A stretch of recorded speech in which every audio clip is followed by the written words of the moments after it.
श्री नारायण के वाहन पक्षीराज गरुड़, मैं संपूर्ण सर्प जाति की ओर से आपसे एक निवेदन करने आया हूँ। कहिए, क्या कहना चाहते हैं आप? हे पक्षीराज, यदि आप हम पर ऐसे ही आक्रमण करते रहे तो शीघ्र ही हमारी प्रजाति समाप्त हो जाएगी।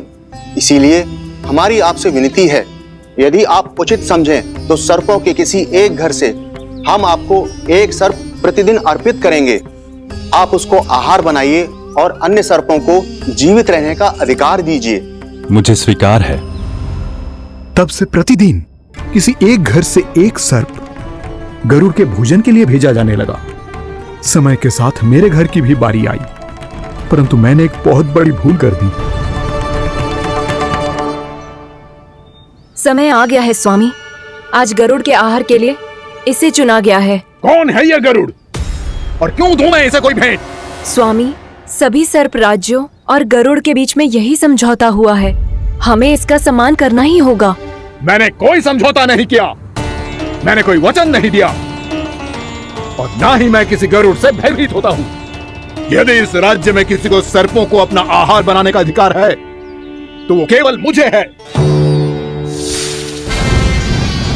अब से गरुड़ को दी जाने वाली हर भेंट मुझे दी जाएगी, महाविषधारी महान नागराज कालिया को। यह और कुछ नहीं, मेरा अभिमान था प्रभु, और यह मेरे इस जन्म की सबसे बड़ी भूल थी, क्योंकि फिर जब गरुड़ को इस बारे में पता चला तो। कालिया, अभिमान में आकर तूने अपने काल को ललकारा है। जिस कालिया के नाम में ही काल छिपा है, तू उसे ललकारने का दुस्साहस कर रहा है गरुड़। स्वयं को भगवान विष्णु का वाहन कहता है तो वाहन का ही कर्म कर। स्मरण रख, इस धरती के सर्वश्रेष्ठ योद्धाओं के लिए भी मैं मृत्यु का दूत हूँ। विनाश काले विपरीत बुद्धि। तो जैसे मूर्ख सदा इस युक्ति को सार्थक करते आए हैं, अपने विनाश को आमंत्रण किया है तो अब भोग।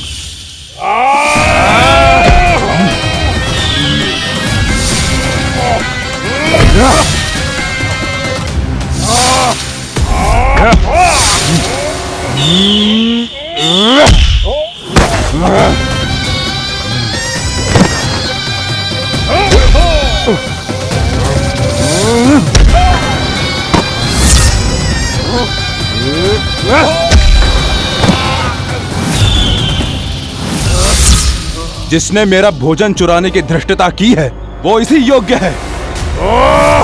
तू मुझे जानता नहीं है गरुड़, मैं महाविषधारी नाग कालिया हूँ। तेरा इतना दुस्साहस कि तूने मुझ पर चरण से प्रहार किया।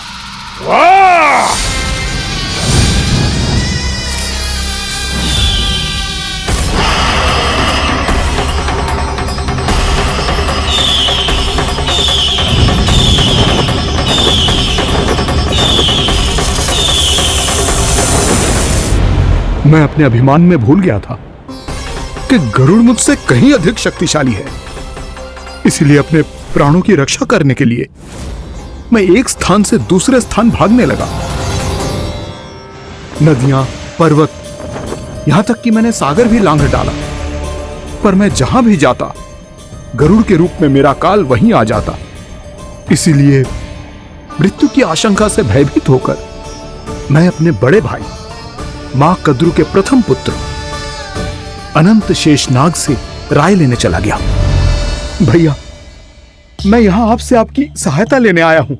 मेरी एक छोटी सी भूल के कारण यह गरुड़ मेरा पीछा कर रहा है। मुझे हर समय हर स्थान पे ढूंढते रहता है। यदि उसने मुझे ढूंढ लिया तो वो निश्चित ही मेरे प्राण ले लेगा। मुझे कोई ऐसा स्थान बताइए जहां मैं अपनी पत्नी और अपने संतानों के साथ शांति से रह सकूं। तुम यमुना नदी के किनारे वृंदावन क्षेत्र में जाके वास करो कालिया। गरुड़ वहां प्रवेश नहीं कर सकता क्योंकि उसे ऋषि सोबरी का श्राप मिला हुआ है।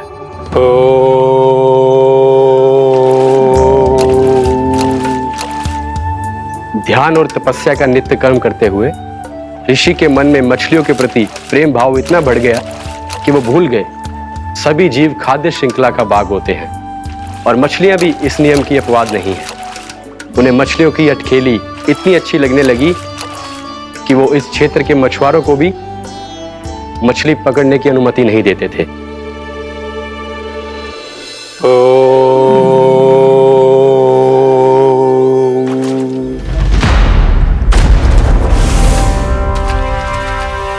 उस दिन वो उस पक्षी को नहीं रोक पाए, पर तब से सावधान रहने लगे। यहां तक कि अपने साधना से भी अधिक ध्यान वो पक्षियों पर केंद्रित करने लगे। ठहरो! इसी क्षण अपनी चोंच में पकड़ी इस मछली को छोड़ दो। तुम्हें इन मछलियों का आहार नहीं करना चाहिए पक्षीराज। ये तो खाद्य श्रृंखला का नियम है ऋषिवर। यदि मैं इनका आहार नहीं करूंगा तो कोई और पक्षी कर लेगा। मैं अपने आनंद या प्रतिशोध के लिए इनके प्राण नहीं ले रहा। ये तो बस मेरा भोजन है। पर यह मेरा तपस्या स्थल है। तुम यहाँ शिकार करके मेरी साधना में विघ्न नहीं डाल सकते पक्षीराज।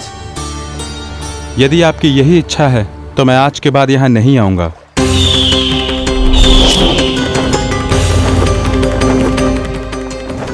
पर आज ये मछली मेरे आहार के रूप में पकड़ी जा चुकी है। मैं वचन देता हूँ ऋषिवर, इस स्थान पर ये मेरा अंतिम शिकार होगा।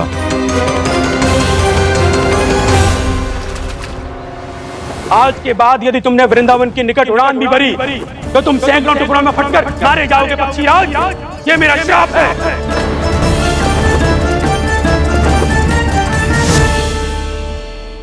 और इसीलिए भैया शेषनाग के सुझाव के अनुसार मैं यहां आ गया। पर अब यदि मैं कहीं और जाऊंगा तो मेरे प्राण नहीं बचेंगे प्रभु। निश्चिंत रहो कालिया, अब से गरुड़ तुम्हें कोई हानि नहीं पहुंचाएगा।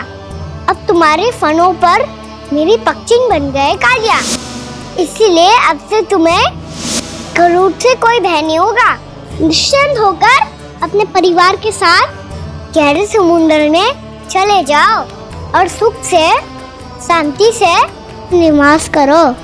पर ध्यान रहे निर्दोष जीवों को हानि ना पहुंचे।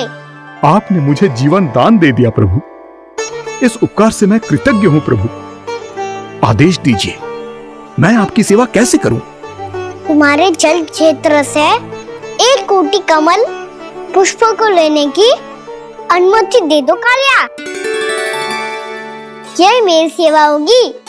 प्रभु, ये तो मेरा सौभाग्य होगा।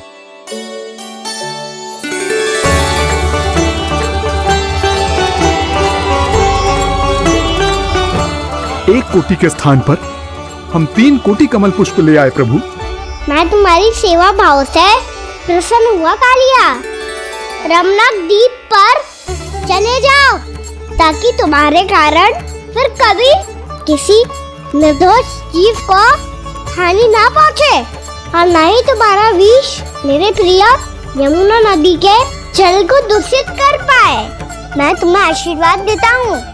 आज यहाँ मेरे द्वारा तुम्हें दिए गए इस आदेश का स्मरण जो भी भक्त करेगा और प्रातः काल और संध्या काल में इसका उच्चारण करेगा, उसे फिर कभी किसी संकट से कोई भय नहीं होगा। ये स्थान अब से काला कुंड के नाम से जाना जाएगा। यहाँ पर स्नान करने वाला और देवताओं को इस क्षेत्र से जल का अर्घ्य देकर प्रसन्न करने वाला भक्त यदि मेरा स्मरण करके पास रखेगा तो वो अपने सभी पापों से शीघ्र ही मुक्त हो जाएगा।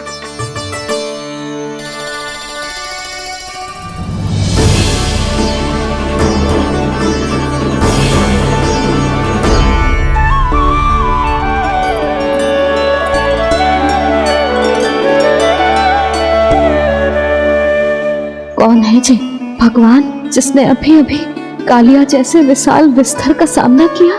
क्या एक साधारण बालक जो शीत की अधिकता से ठिठुर रहा है? क्या करूं? मैं लल्ला को ममता के आंचल में छुपा लूं या भक्त बनकर प्रभु की लीला देखती रहूं? क्या करूं मैं? कितना ठंडा था जल, बहुत सर्दी लग रही है। सर्दी से तड़पते हुए कैसे देखूं इसे? अभी जाके अपने पल्लू से सुखाती हूँ। हृदय से लगा के स्नेह की आंच दूंगी तो सर्दी पल भर में छूमंतर हो जाएगी।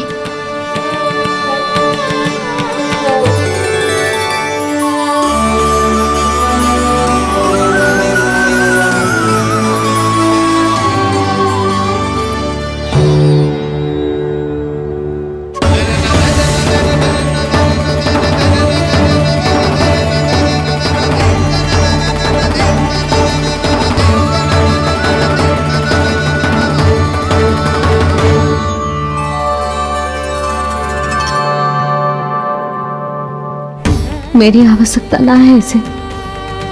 ये तो सच्ची में भगवान ही है, जिसकी ठंड दूर करने के लिए स्वयं द्वादश आदित्य प्रकट हो गए।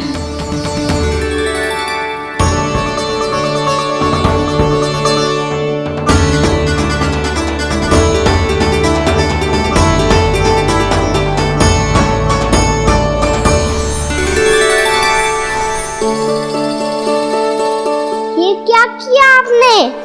मैया मुझे अपने हृदय से लगाने वाली थी कि आप सब प्रकट हो गए। क्षमा कीजिए प्रभु, पर आपको भीगा हुआ देखकर, ठंड से ठिठुरता हुआ देखकर हमसे रहा नहीं गया। हम अपने वश में नहीं थे प्रभु। भक्ति से भावुक होकर हम प्रकट होने पर विवश हो गए थे। हमारी किरणें जैसे स्वयं ही फूट पड़ी और दौड़ पड़ी आपको सुखाने के लिए। मैं आपका प्रेम, आपकी भक्ति समझता हूं आदित्यगण, और इसीलिए इस समय मैं जहां खड़ा हूं, इस स्थान को द्वादश आदित्य टीला के नाम से जाना जाएगा। द्वादश आदित्य टीला के नाम से जाना जाएगा। द्वादश आदित्य टीला के नाम से जाना जाएगा। हम धन्य हो गए प्रभु। और कहाँ जा रहा है? जो गड़बड़ किया है उसे सुधारिए तो सही। प्रभु आज्ञा दीजिए। अपना दाब इतना अधिक बढ़ा दीजिए कि मुझे स्वेद आने लगे, ताकि मैया मुझे स्वेद में लीला देख के और भूल जाए कि मैं भगवान हूँ, और मैया मुझे अपनी गोद में उठा के ले जाए।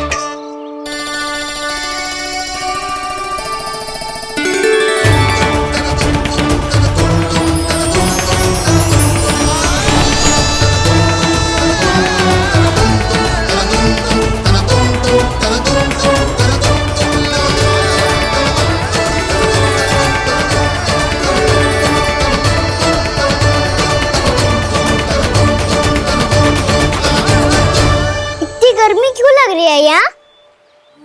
स्वेद की एक बूंद भी आती थी तो मैं अपना आंचल लेकर पहुंच जाती थी इसके पास। जानती ही नहीं थी कि चेतु स्वयं वायुदेव को आदेश दे सकते हैं कि वो बहने लगे और इसका सारा स्वेद सुखा दे।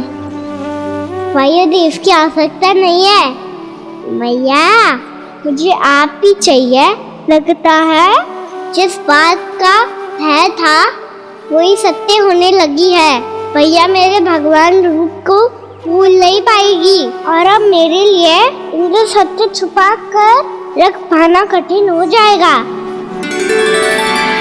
कृष्णा कृष्णा हरे कृष्णा कृष्णा कृष्णा मुरली मनोहर कृष्णा गोपाला गोविंदा हे दामोदरा।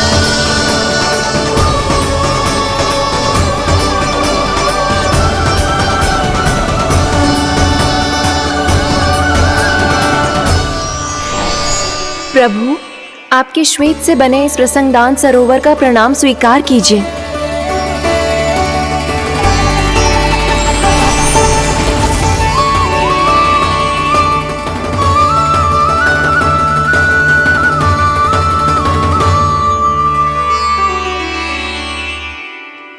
ओहो, इस चमत्कार को देखकर भैया को और भी अधिक विश्वास हो जाएगा कि मैं भगवान ही हूँ। अब कैसे मनाऊं मैया को कि मैं इनका लाई हूँ? बाबा है ना, अब तो यही सहायता करेंगे। श्री कृष्णा गोविंदा हरे हरे श्री कृष्णा गोविंदा हरे हरे श्री कृष्णा हरे मुरारी श्री कृष्णा श्री कृष्णा श्री कृष्णा।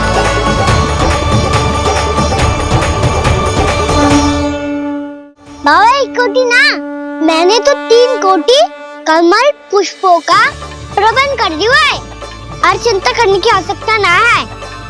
1 कोटी कमल के स्थान पर 3 कोटी कमल पुष्प मिल गए हैं। हाँ कान्हा, मैं उचित संदेश के साथ जिस सारे पुष्प उस कंस के पास भिजवा दो। महाप्रक्रमी कान्हा की जय। वृंदावन रक्षक कान्हा की जय। महाप्रक्रमी कान्हा की जय। भानु जी नंदराज। बाकी गांव वालों को लेकर ये सारे पुष्प इकट्ठा करो और कंस के दरबार में पहुंचाओ। जी।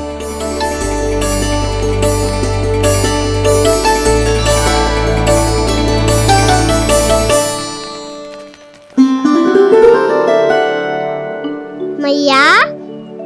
कौन हो तुम?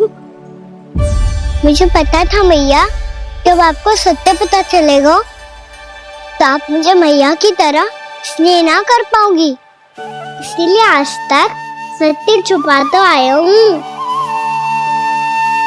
ताकि आपकी ममता, आपका प्रेम अनुभव करने का अवसर मिलता हुआ है मुझे।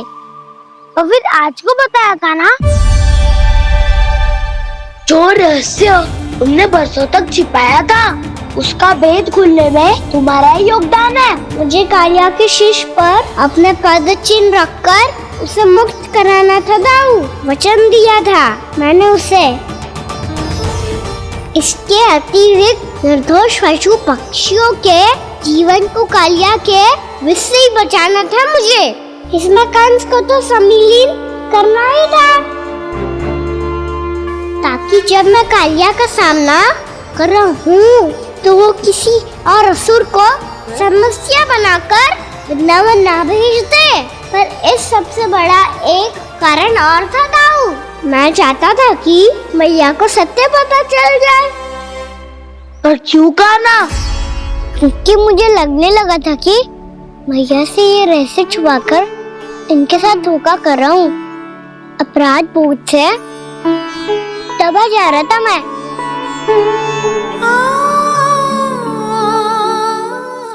जो सत्य आपको, बाबा को, सभी को पता है, यहाँ तक कि मेरे सखा भी जानते हैं, वो सत्य मैंने मैया से छिपाया केवल इसी लोक में कि मुझे इनकी ममता प्राप्त होती रहे। पर ऐसा करके मैं अपने से निस्वार्थ प्रेम करने वाली मैया को धोखा दे रहा था। आप ही बताओ दाऊ, जो इस संसार में मुझसे सबसे अधिक भरोसा करता है, उसी के साथ छल कैसे कर सकता हूँ मैं? हाँ, मैं नारायण का अवतार हूँ, पर अपनी मैया का छोटा सा लल्ला भी तो हूँ।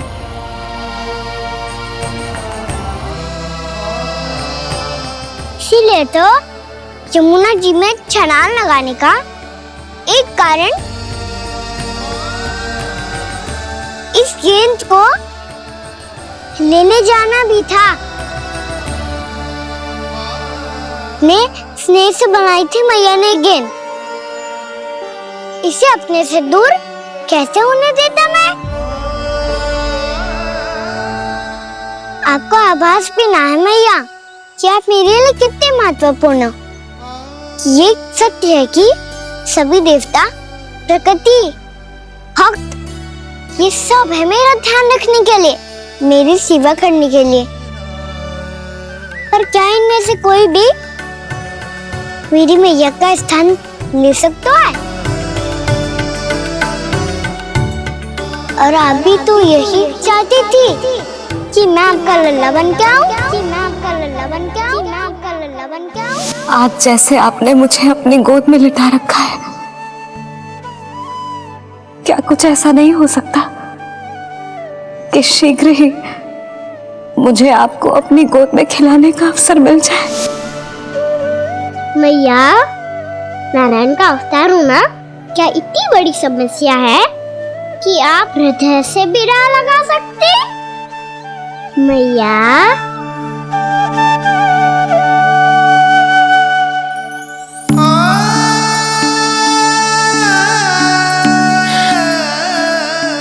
मेरा कान्हा, मेरा लल्ला।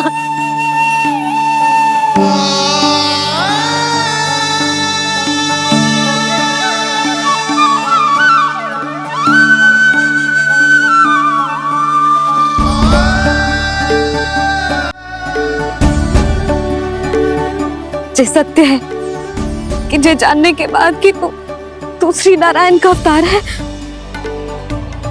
मैं तुझे भगवान की तरह ही देख पाऊंगी। पर मेरे हृदय की जो ममता है ना, वो भक्त से कहीं अधिक है लल्ला। फिर चाहे तू साधारण बालक हो या श्री नारायण का अवतार, तू सदैव ही मेरा लल्ला है, मेरा लल्ला था और सदैव ही रहेगा। यशोमती मैया का नंद लाला, यशोमती मैया का नंद लाला। यशोमती मैया के नंद लाला, यशोमती मैया के नंद लाला, यशोमती मैया के नंद लाला, यशोमती मैया के नंद लाला।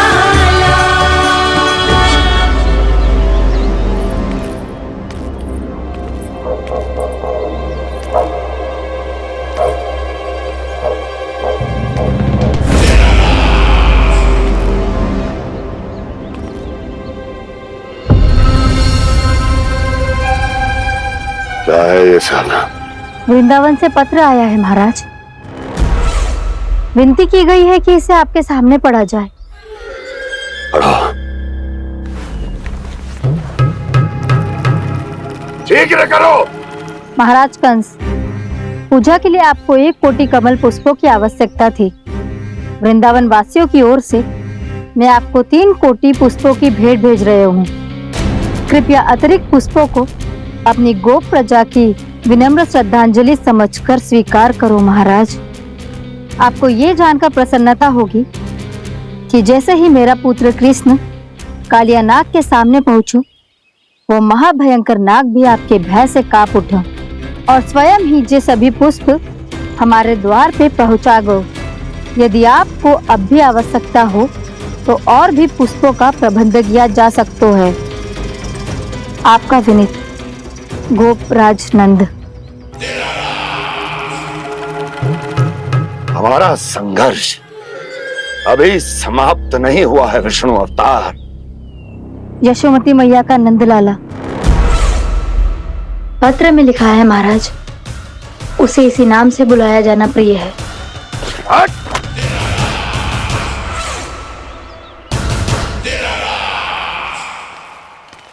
जैसे आपने कही वैसे ही करो। हमने कंस के राजभवन को पुष्प से भर दियो है। मुझे तो ऐसा लग रही है इतने पुष्प देख के कंस को चक्कर आ जाएंगे। आपका पत्र पढ़ के उसे ये समझ में आगा होगा कि वृंदावन वासियों से उलझना ठीक ना है उसके लिए।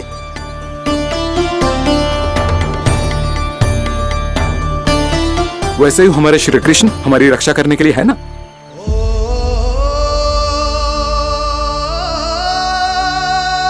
सूर्यास्त होने वाला है, हमें अब घर चलना चाहिए। मुझे बहुत थकान लग रही है नंदराज। हाँ, मैं भी बहुत थक गई हूँ। नंदराज, कमल पुष्पों को गाड़ी में लादकर मथुरा पहुंचाने में अब हम भी बहुत थक गए। तो आप सब लोग रात्रि को यहाँ रुकना चाहते हैं? वैसे सुझाव तो अच्छा है नंदराज। अब कालिया नाग के स्थान से जाने के बाद प्रकृति कितनी खिल उठी है, क्यों जसोदा जी?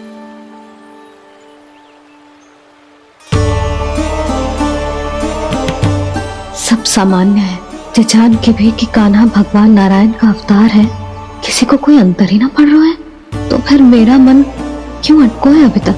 क्यों बार बार मैं इस दुविधा में पड़ जाती हूँ कि कान्हा को एक भक्त के जैसे देखूं या मैया के जैसे? ऐसा इसीलिए है मैया, क्योंकि ना तो आपकी भक्ति में कोई कमी है और ना ही ममता में। तो फिर ठीक है, आज हम यहीं रात बिताएंगे। सब लोग विश्राम करिए। जय हुइनाबाद, जय हुइनाबाद। रात वन में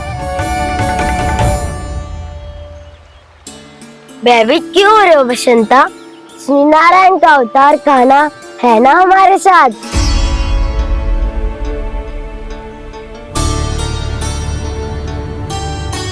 लगता है कोई मैया को भूलने ही नहीं देगा कि मैं नारायण का अवतार हूँ।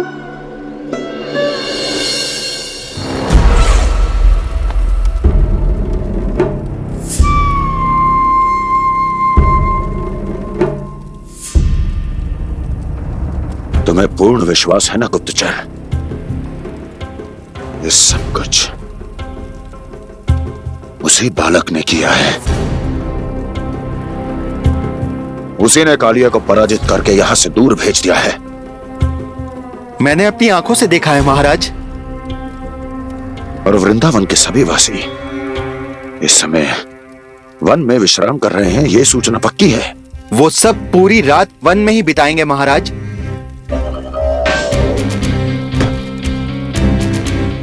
मेरी रातों की नींद छीनकर वो वन में आनंद कर रहे हैं।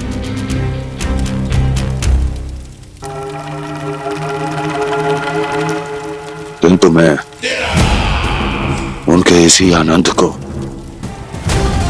मृत्यु के करुण रूतन में बदल दूंगा। उनके चारों ओर प्रकाश होगा, सूर्य की चमक जैसा, आंखें चौंधिया देने वाला प्रकाश। किंतु फिर भी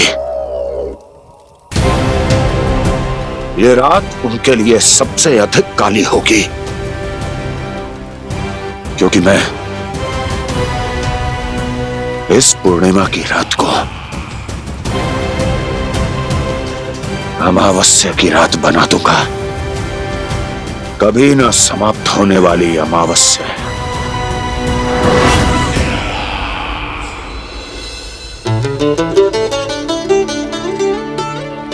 भाभी देखो, वन देवी प्रसाद के लिए ये केले लाई हूँ मैं। हाँ दिखा तो, इसमें से पक्के केले कान्हा के लिए चुन लेती हूँ।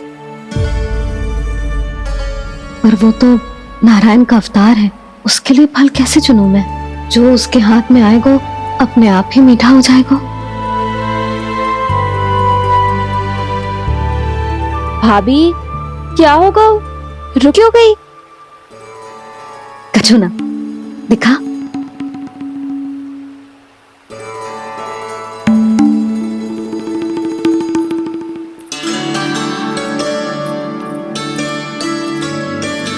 कान्हा, तुझे भूख लगी आई होगी ना? भैया खिलाओ ना। अच्छा।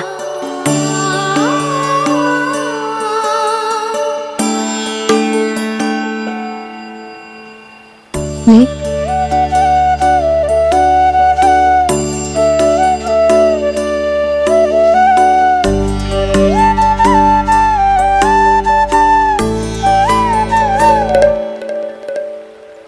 भैया के व्यवहार में बदलाव आ रहा है।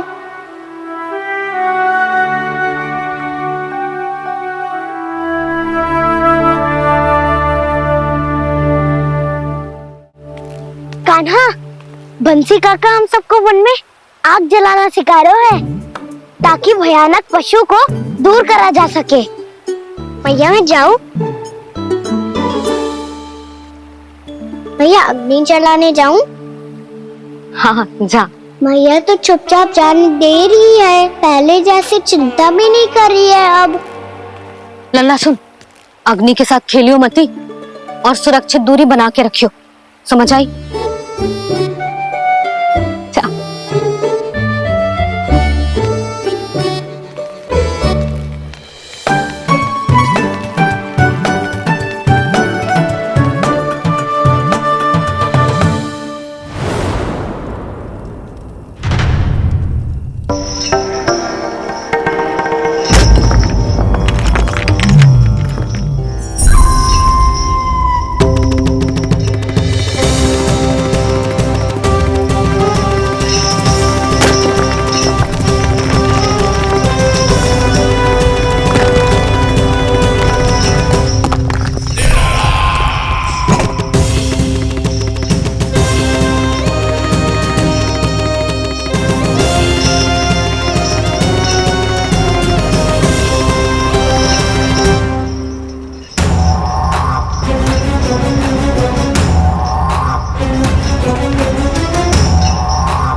स्वयं को प्रकट करो दावानल।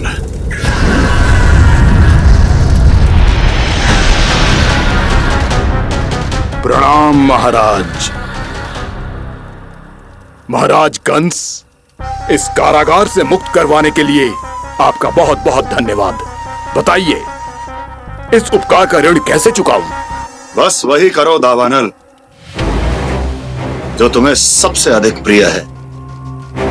अपने नाम को स्वयं सार्थक करो। जला दो, पूरे वृंदावन को जला दो। कीट, पशु, पक्षी, वनस्पतियां, वृक्ष, यहां तक के मानव भी, कोई भी जीवित प्राणी जीवित नहीं बचना चाहिए। जला दो सबको, सबको। आपकी आज्ञा ही मेरी इच्छा है और आपकी इच्छा ही मेरी आज्ञा। तुम सबने देखो अजय, अधिक कठिन ना है ये। 2 पत्थर हाथ में पकड़ ले, ऐसे रगड़ लो है, चिंगारी निकलेगी, घास फूस अग्नि पकड़ेगी और भक्क से जल जाए वो।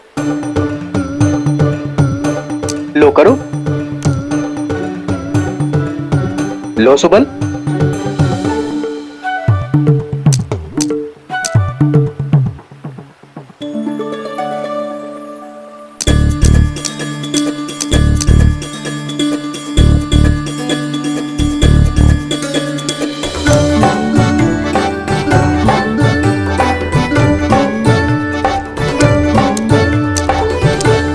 ले कान्हा, तू भी प्रयास करके देख ले।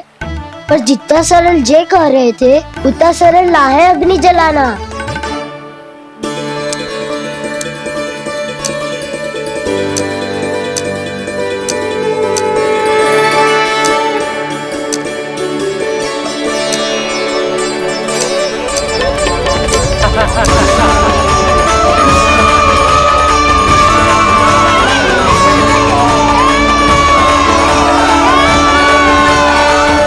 ये तो श्री नारायण का अवतार है। संसार की सारी अग्नि इसके नियंत्रण में है, तो फिर एक चिंगारी उत्पन्न करना कौन सी बड़ी बात है।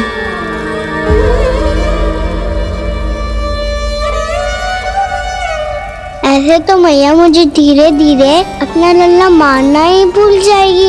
ये उचित नहीं है, अब मुझे ही कुछ करना होगा।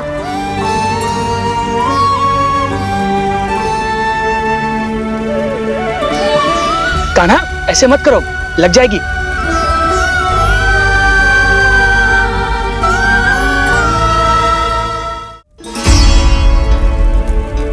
कान्हा, संभाल के, ध्यान कहाँ है तेरो?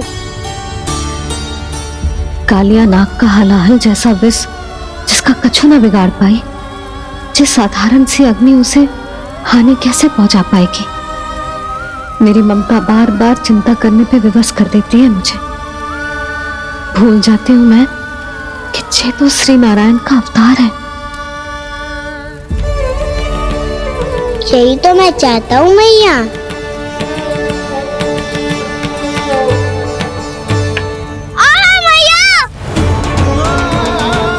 कान्हा, कान्हा, दिखा, दिखा, कहाँ लगी?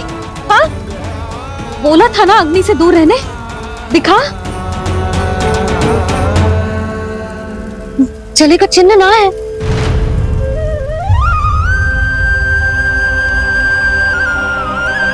मेरे साथ खेल खेल रहा है जे। इसे पता है कि इसकी पुकार सुनते ही मैया ऐसे ही दौड़ी चली आएगी। नीचे नटखटपना बंद कर कान्हा।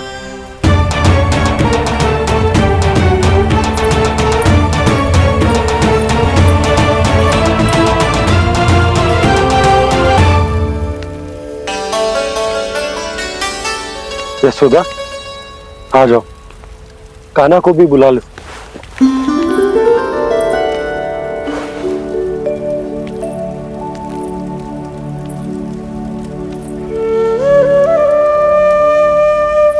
आपको तो पहले से पता था ना कान्हा के बारे में? हाँ, वो यशोदा, कान्हा ने मुझसे वचन लिया। ना ना, मैं आपको ताना ना दे रही। मैं तो बस ये सोच रही थी कि आप अपने आप को कैसे समझा पाते हो, ये जानते हुए भी कि वो श्री नारायण का अवतार है। आप उसके साथ सामान्य व्यवहार कैसे कर पाते हो? क्योंकि मैं भी अपने लल्ला के साथ सामान्य व्यवहार ही करना चाहती हूँ, उसे वैसे ही देखना चाहती हूँ, उसके साथ लाड करना चाहती हूँ, उसे डांटना चाहती हूँ, फटकारना चाहती हूँ। पर मुझे बार बार उसमें मेरे प्रभु दिखने लगते हैं। मेरे साथ भी ऐसा ही होता है यशोदा। पर जब मैं ये स्वीकार कर लेता हूँ कि जो हमारा लल्ला है, तो मैं भूल जाता हूँ कि जय श्री नारायण का अवतार भी। उसके बाद सांसारिक माया मुझे अपने अंदर जकड़ लेती है। यशोदा, तुम्हारे साथ भी कछु ऐसा ही होगा। संसार की मोह माया तुम्हें खुद में जकड़ लेगी और तुम जब भूल जाओगी कि वो भगवान का अवतार। और सच्ची कहूं तो भैया की ममता के आगे कोई भी माया ना टिक सकती। सबसे बड़ी होती है एक मैया की ममता। पर भक्ति का भाव भी कम प्रबल ना हो तो है जी। मेरे हृदय में ममता और भक्ति के बीच युद्ध चल रहा है। मुझे ना पता कौन सा भाव जीतेगा और कौन सा हारेगा। इसका अर्थ है कि मुझे कुछ भी ऐसा करने से स्वयं को रोकना होगा, जिससे मैया के मन में भक्ति का भाव प्रबल होकर हिंसा से जीत जाए। तो फिर ध्यान रखना कान्हा, अब सबके सामने कोई लीला मत कर देना तुम।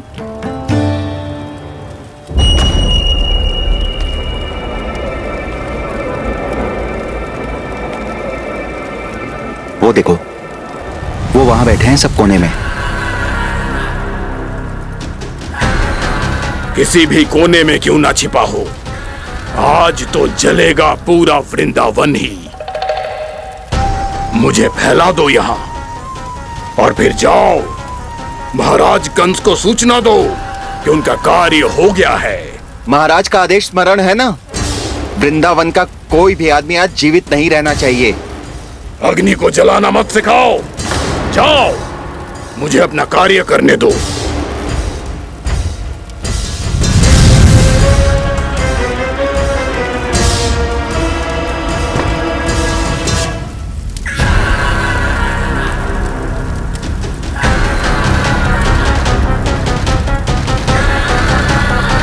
नारायण नारायण हरे हरे, श्रीमन्नारायण नारायण हरे हरे, भजमन नारायण नारायण हरे हरे।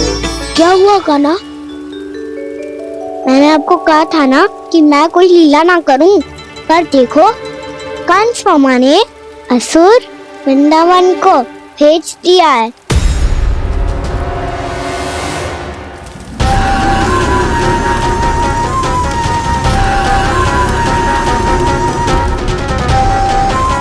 दावानल अर्थात बन की अग्नि। अब क्या करोगे तुम? वे जो मेरे क्या सबके सामने ही ऐसा कछु ना करूंगा जो लीला लगे, पर सबकी दृष्टि से छुपकर तो कछु करना होगा दाव। इससे पहले कि ये दावानल पूरे वृंदावन को लील जाए। पर कान्हा करने क्या वालों है?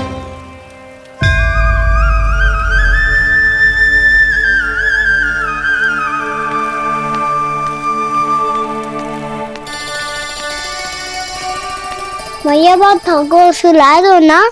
आजा।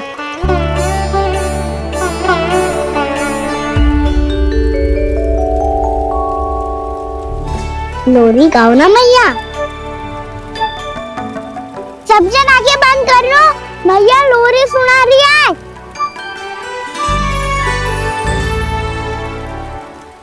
तो ये है तुम्हारी योजना।